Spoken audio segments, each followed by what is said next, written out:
Un mélange de Dark et de Stranger Things, cette nouvelle série française a-t-il réussi à faire arriver le cinéma français dans la science-fiction? C'est ce qu'on va voir dans cette critique.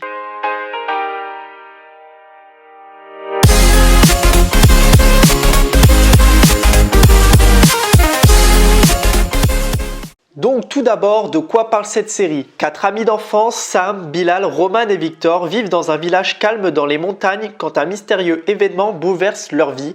En un instant, l'univers ignore ses propres règles et mélange tout. Le présent, le futur et le multivers se mélangent. Séparant les adolescents, les envoyant dans des mondes parallèles à différentes époques, ils essayent alors de comprendre ce qui s'y passe, s'efforçant de se retrouver et de retourner dans le monde qu'ils connaissent très bien. Alors déjà, c'était vraiment un défi ultra judicieux et vraiment c'était un défi qu'il relève absolument, c'est-à-dire faire entrer la France dans tout ce qui est fantastique, science-fiction. C'est vrai qu'il y a très peu de films ou alors de très mauvais films qui ont été faits dans cette catégorie-là et vraiment là le réalisateur donc Koch Dang Tran, désolé pour mon accent, qui a d'ailleurs fait Le Bureau des légendes, 10%, Marianne sur Netflix, qui ont été des réussites et là il s'est penché vers le cinéma science-fiction, donc une série en 6 épisodes qui est vraiment très bien faite, très bien réussite. Déjà le format qui a été choisi, 6 épisodes, c'est déjà un format très court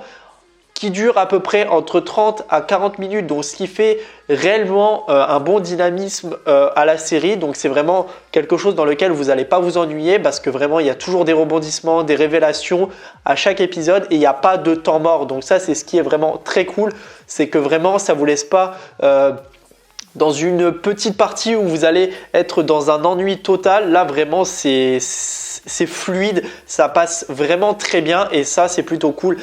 J'aurais voulu binge-watcher la série, mais malheureusement, au moment où elle est sortie, j'ai vraiment été dans le boulot, etc. Donc, j'ai maté j'ai maté 3 épisodes dans une première partie et après, j'ai fini les 3 épisodes après. Mais vraiment, ça aurait été une journée où ça serait sorti, où je ne travaillais pas, je la binge-watchais à fond parce que vraiment, elle est terrible. Regardez-la si vous ne l'avez toujours pas vue, mais moi, vraiment, j'ai apprécié du début à la fin. Donc, on va parler un petit peu plus en détail. Déjà, revenir sur le fait que déjà, c'est une série française. Donc là, c'était un défi vraiment très compliqué à réaliser. Et moi, vraiment, ça ne m'a pas déçu. Parce que déjà, au niveau des effets spéciaux, ils sont vraiment géniaux, ils sont très bien utilisés. Et ça fait du bien à l'œil, vraiment.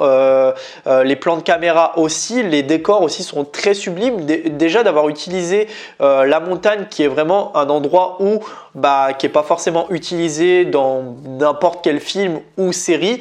Et là, utiliser Grenoble et ses environs pour faire cette série, pour ma part, ça a été vraiment une belle réussite. Ensuite, parlons des acteurs qui sont aussi vraiment très bons. Donc déjà, les adolescents, on peut citer Victor, Samuel, Roman, Bilal, etc. C'est vraiment de très bons acteurs. D'ailleurs, tous étaient reconnus entre guillemets dans des séries françaises. Samuel qui joue déjà dans Clem. Nous avons aussi Bilal qui a déjà joué dans H24. Il y a d'autres personnages qui sont aussi connus comme le lieutenant qui lui joue dans Je te promets. Donc voilà, vraiment, on a su prendre des acteurs qui étaient déjà reconnus et des acteurs aussi moins connus comme Roman qui joue dans le présent actuel qui n'est absolument pas connu. Mais voilà, développer des personnages qui ne sont pas forcément connus et les mettre dans des séries à objectif, on va dire entre guillemets, c'est plutôt une bonne chose et c'est plutôt le cas dans celle-ci. Donc pareil, je parlais aussi du fait que il y a beaucoup de petits indices qui pourraient faire penser à Dark et Stranger Things. Déjà tout d'abord avec ce fameux ERN qui est une machine qui permet de faire des expériences scientifiques là-dessus, sur le temps, sur la Terre, etc.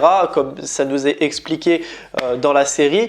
Ça me fait extrêmement penser à la machine qu'utilisent les Russes dans la saison 3 de Stranger Things. Pareil au fait que Victor ait des pouvoirs et Roman également. Ça peut faire aussi penser à Eleven qui elle aussi détient ses pouvoirs. Et par rapport au fait à la série Dark, le fait qu'on joue avec le temps, avec le présent, le futur et le multivers, bah, ça fait aussi penser à ça. Donc il y a peut-être une certaine forme de comparaison là-dessus qui a été très bien faite, mais sincèrement l'histoire reste vraiment très originale. On a vraiment su se démarquer des autres productions et là vraiment on détient une histoire vraiment haute en couleur, vraiment par rapport déjà à l'histoire, l'aventure qu'elle nous procure, le mystère, puis aussi les émotions qu'il y a entre chaque personnage, parce que vraiment l'interaction entre chacun est très bonne. Et déjà aussi le fait que la série a vraiment une réelle morale là-dessus, parce que on parle de l'adolescence de ces jeunes qui sont tous au lycée ou au collège plus ou moins, et vraiment le fait que de vivre le moment présent comme il se doit, et là le fait qu'ils se retrouvent dans des univers où ils sont plus dans le futur, où ils ont grandi et n'ont pas vu le temps passer, ils ont juste envie c'est de retourner dans leur temps d'avant. Donc voilà, c'est un peu pour dire que il faut profiter de chaque instant vraiment présent et de louper aucune forme de ça. Et vraiment c'est un petit peu la morale que j'ai ressentie dans cette histoire. Et voilà, j'ai bien aimé cette chose-là qui a été vraiment énoncée là-dedans. Ensuite, parlons entre autres des personnages comme Sonia, qui est vraiment un personnage vraiment important dans cette histoire. Elle a vraiment un rôle assez remarquable et j'adore vraiment comment elle joue. C'est vraiment ultra intéressant, c'est un peu elle qui est au cœur de tout, malgré qu'il y a aussi Bilal qui lui a sa grande importance et aussi important. Ils ont tous une place à jouer dans leur rôle et vraiment ça j'ai vraiment kiffé. Ensuite par moments nous avons quelques petites touches d'humour qui est vraiment pour laisser un petit peu à la rigolade, parce que vous êtes tellement concentré dans l'histoire, il y a tellement peu de moments où on se dit ah ouais vraiment là il faut rigoler. Non, pas du tout, c'est à dire qu'on nous place vraiment quelques petits moments d'humour là-dedans, et ça c'est vraiment plutôt intéressant aussi également. Moi vraiment j'ai vraiment kiffé la série. N'hésitez pas à la regarder si vous l'avez toujours pas vue, parce que vraiment elle vaut le coup. Deuxième production française dans Disney+, et vraiment c'est une réussite, et là le fantastique est très bien adapté, très bien pensé, et j'espère en tout cas qu'il y aura une saison 2. Je pense au vu de la fin il y aura forcément une saison 2 et voilà, j'espère en tout cas, parce que vraiment c'était une tuerie. Je donne ma note de 10 sur 10 parce que vraiment c'est un défi à prendre et c'est un défi qui a été réussi. Donc voilà, j'espère en tout cas que cette vidéo vous aura plu. N'hésitez pas à me le faire part dans les commentaires, à me dire ce que vous en avez pensé, si vous avez vu la série ou si vous comptez la voir. Peut-être que je vous aurais donné envie de voir cette série. N'hésitez pas à liker la vidéo, à vous abonner, à partager. On se retrouve très prochainement pour une toute nouvelle vidéo. Allez, salut tout le monde, peace!